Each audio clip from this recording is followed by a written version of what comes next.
అందరికీ నమస్కారం. అందరికీ నూతన సంవత్సర శుభాకాంక్షలు.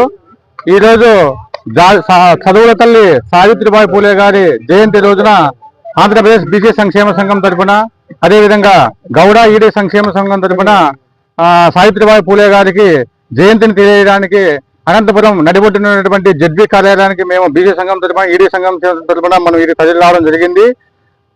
మొదటి దౌర్భాగ్యం ఏమంటే జడ్పీ ఆవరణలోకి వచ్చిన తర్వాత జ్యోతిబాయి పూలేకి కానీ సావిత్రిబాయి పూలేకి కానీ ఒక దండా లేదు, అసలు క్లీనింగే లేదు.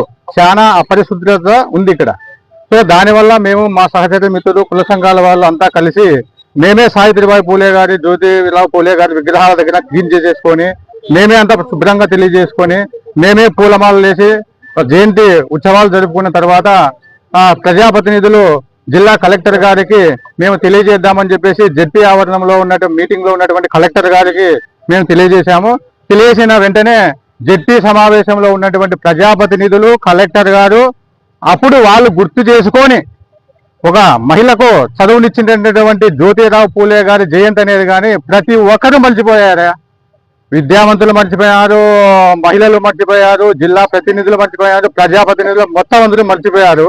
మేము తెలియజేసిన తర్వాత అప్పుడు ప్రజాప్రతినిధులు, కలెక్టర్ గారు అప్రమత్తమై వెంటనే ఆ సమావేశం మధ్యలో ముగించుకోక ముందనే స్టార్టింగ్ ముందులోనే ఈరోజు సావిత్రిబాయి పూలే గారి జయంతి ఉత్సవాలని చెప్పేసి వాళ్ళు డిస్కషన్ చేసుకున్న తర్వాత మొత్తం అంతా వచ్చేసి ఇప్పుడు మేము చేసిన తర్వాత ఇక్కడ వాళ్ళు వాళ్ళు జయంతి అని చెప్పేసి వాళ్ళు ఇక్కడికి విగ్రహానికి వచ్చి మాల వేయడం జరిగింది. ఇది చాలా దౌర్భాగ్యం.